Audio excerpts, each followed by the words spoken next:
అందరికీ నమస్కారం. నా పేరు ఎన్వి సురేష్ బాబు, ప్రకాశం జిల్లా జనసేన జాయింట్ సెక్రటరీ.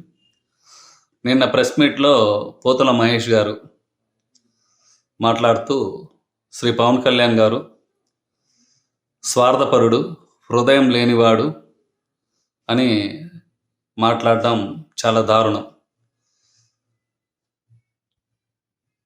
అయ్యా మహేష్ గారు, 2019 నుండి 2024 వరకు ఆయనతో ప్రయాణం చేశారు మీరు. 2019లో కనపడిన స్వార్థము 2024లో మీకు ఎట్లా కనపడింది? మీకు టికెట్ రాలేదనే కదా. మీరు అన్ని పదాలు వాడారే. పవన్ కళ్యాణ్ గారు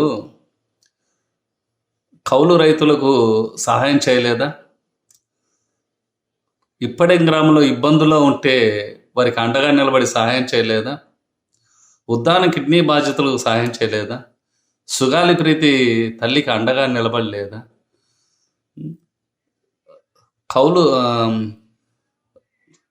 ఉదుత్ తుఫాన్కి ఎంతోమంది ఇబ్బంది పడుతుంటే వారందరికీ అండగా నిలబడలేదా? ఇవన్నీ నీకు స్వార్థ రాజకీయాల్లాగా కనపడుతున్నాయా? ఎంత దారుణంగా మాట్లాడుతున్నారు మీరు, ఎంత నీచంగా మాట్లాడుతున్నారు. మీకు టికెట్ రాలేదని ఇటువంటి మాటలు మాట్లాడతారా మీరు? ఇది మీకు తగదు. ఇంకో మాట వాడారు మీరు.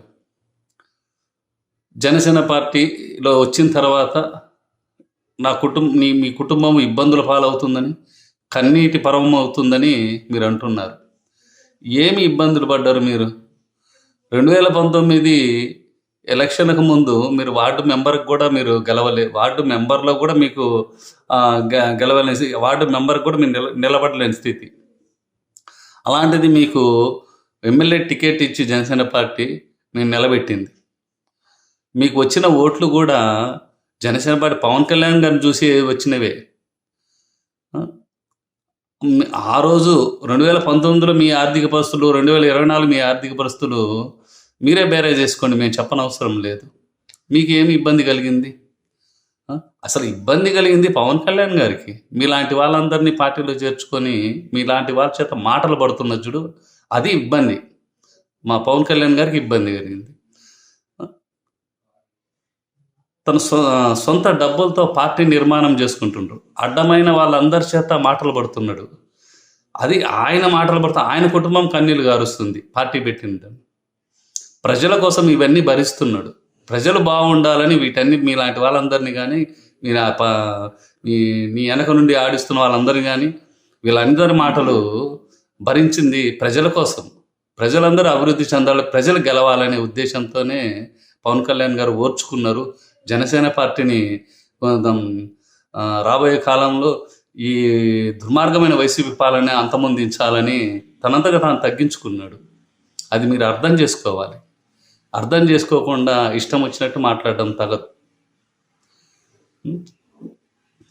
నాకు సీటు ఇవ్వనందుకు నేను ఈ మాటలు మాట్లాడటం లేదు. అది స్పష్టంగా కనపడుతుంది. మీకు సీటు రాలేదనే అక్కస్తో పవన్ కళ్యాణ్ గారు తిడుతున్నారు. మీరు పవన్ కళ్యాణ్ గారు అభాండాలు వేస్తున్నారు.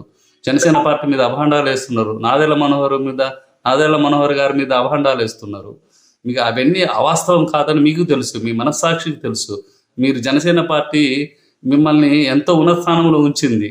జనసేన నాయకులు కానీ, జనసేన కార్యకర్తలు కానీ, వీర మహిళలు కానీ అందరూ మీకు ఎంతో ఎంతో గౌరవం ఇచ్చారు.